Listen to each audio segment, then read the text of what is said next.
Should you ever want to catch some fish around Chicago, be aware, this is not exactly the place for it. For starters, there's no catch to be had here, just water and nothing else, no fish, no critters worth catching. And if someone happens to fall into the water, they're on their own. Lifeguards won't step in because rescuing anyone here is flat out prohibited. What's the problem then? It all comes down to electricity. The Army Corps of Engineers in the U.S. installed rows of wide nets with electrodes on the riverbed, delivering 2.3 volts every 2.5 milliseconds. A logical question comes up: why create such a dangerous, lifeless place? Strange as it might sound, for the U.S., it's a necessity. Electric system. Like I said, we're talking about a body of water near Chicago, roughly 25 miles south. There's a little town called Romeoville there, and the Chicago Sanitary and Ship Canal runs through it. It's this stretch of the canal that got electrified by the U.S. Army Corps of Engineers. There are 3 electric barriers along the stretch. One's been working since 2002, the second went live in 2009, and the third started up in 2011. Every system consists of steel electrodes mounted on the canal floor with the controls housed in the next building over. Right now, we're inside that very building. It's here that a DC pulse is produced and sent to the electrodes under the water, setting up an electric field to keep any living creatures from entering this part of the Chicago Canal. The system isn't really designed to protect against a human invasion. America's more worried about another dangerous creature, but we all know people can be curious or just plain dumb. That's why there are signs everywhere warning that the water is electrified. Plus, there's a fence that can stop a cautious or lazy adult or a kid. They'll not be allowed to climb over by physical ability. But if some overly curious soul decides to go for a swim or happens to fall in the water by accident, things are going to get bad. Real bad. Hit an electrified part of the canal and you're looking at muscle spasms or ventricular fibrillation. In short, your nervous system will go nuts. You might end up drowning simply because you can't fight back. Your body won't obey you. Long story short, a swim here could very easily turn deadly. And there's no one to point fingers at. The fences are there, right? They are. The government is not liable in such a case, and there are even signs. So yeah, you've been warned. As we mentioned right from the start, even rescue workers, people whose job is to pull others out of these kinds of situations, won't help. And it's not because they're scared for their own lives. There's an official brochure that says rescuers won't even attempt to pull someone out of the channel because they risk getting electrocuted themselves, with obvious consequences. The only way for someone stuck in electrified water to get help is to somehow end up 450 feet downstream. Only then will rescuers step in. That's why so much effort is put into informing the public through these brochures and those warning signs. By the way, the only time the situation almost turned into a tragedy on this stretch of the canal didn't involve regular curious pedestrians, but a barge. One crew decided to moor next to the object with a metal rope, which caused a spark. Fortunately, there were no explosive substances on board. Overall, not a very good place for swimming, but really useful for the U.S. because, as we said, it protects from a dangerous invasion. Asian carp.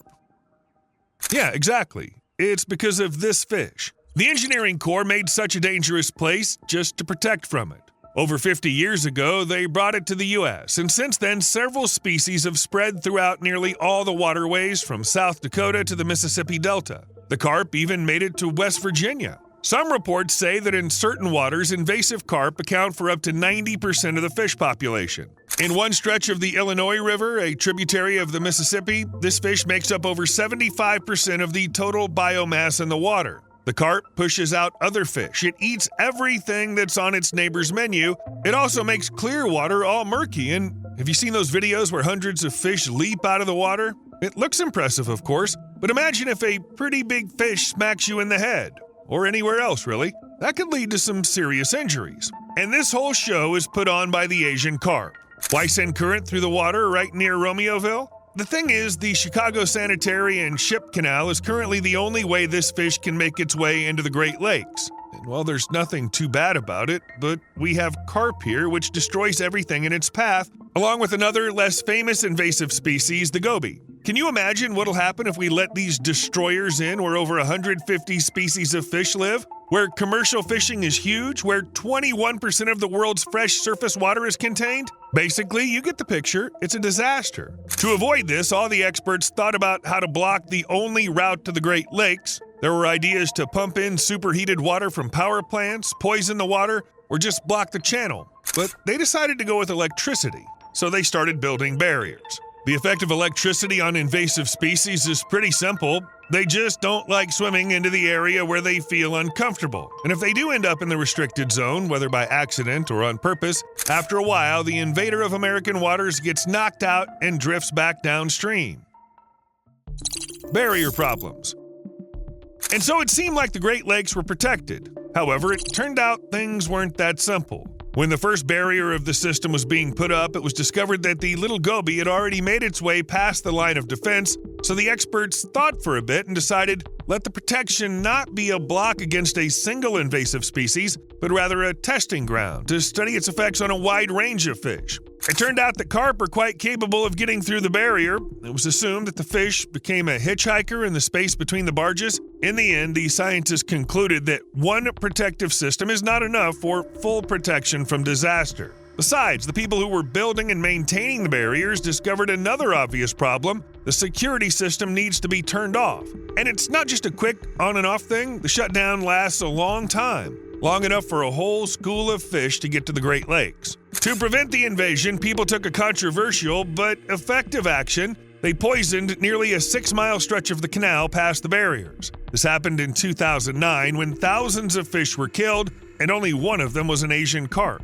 It seemed that the terrifying jumpers were still far from the entrance to the Great Lakes, but then DNA tests were conducted, and it turned out that they were already at the doorstep of the defense system. In 2022, everyone involved in the protection of the Great Lakes was shocked to learn that a carp had been found just 7 miles from Lake Michigan. To give you an idea of how much the U.S. is afraid of carp, a whole fleet of small boats was sent out to catch the fish. The carp was caught, and after it was examined, they found out it was the only one. You could say that they've dodged a bullet, but if there had been 2 carp, a disaster would have been unavoidable. These fish reproduce so quickly that they can fill up the entire waterway in no time. The scariest thing is that the carp managed to get through not only the electric barrier, but also the second, still under construction defense line at the Brandon Road Dam. Brandon Road Interbasin. This project was actually first planned back in 2020. As we mentioned, when a carp was discovered too far along the Brandon Road Interbasin in 2022, it was still under construction. However, the panic that broke out because of the carp spread made the builders speed things up. Plus, Illinois and Michigan rushed to add a total of $114 million for the barrier system to their budgets. To jump ahead, it's estimated that the whole project will cost a whopping $1.2 billion. Honestly, there's nothing extraordinary about it. The new barrier, which they plan to finish by 2029, is no longer just an electric fence, but a multi-tiered protection system. How would this work? Let's say a carp or some other invasive species like a goby made its way past the electric barrier and reached the Brandon Road Dam. When the project is ready, the first line of defense will be an automatic system that uses bubbles to get rid of fish and any other unwanted stowaways trying to settle between the barges. Let me explain. Barges are often not pushed individually using tugboats, but are instead moved in groups. And that's when a lucky carp, goby, or some other invasive species might sneak between them. The bubbles will sweep it away. But imagine the fish gets lucky and manages to go farther. Now it has to get past the sound barrier, a line of speakers that make noises at frequencies and volumes that scare the fish off. It's been shown that these repellents make 99.5% of invasive carp turn back, and with more upgrades, the effectiveness can be pushed to 99.9%. And then more bubbles in case any of the gobies or carp didn't get the hint that they can't go any further. Next comes a concrete box with absolutely nothing in it. No rocks, no grass, no ledges, nothing. What's the point? First, let's remember that the fish swimming toward the Great Lakes through the Chicago Canal are moving against the current, and that's hard. So sometimes they need to, let's say, rest behind a rock, but there won't be any places to stop on the fish's journey. And there won't be any food either, so the carp or any other fish won't have anything pushing them to keep going. If the fish is so determined that it even passes through here, it'll encounter the same electrified zone ahead, it'll scare the carp off again, and if it keeps swimming, the system will stun it. After that, the current will push the fish back through all the obstacles it just passed. Sounds like something serious. Even the dumbest fish will think twice about repeating the same thing, But if, by some incredible miracle, all the obstacles are overcome again, the fish will face a sluice gate that will create turbulent currents pushing it downstream. In general, the project looks promising, but it won't really start until 2029 when it's finished. For now, it'll keep using electricity to protect against carp and other invasive species in Romeoville. Catching carp.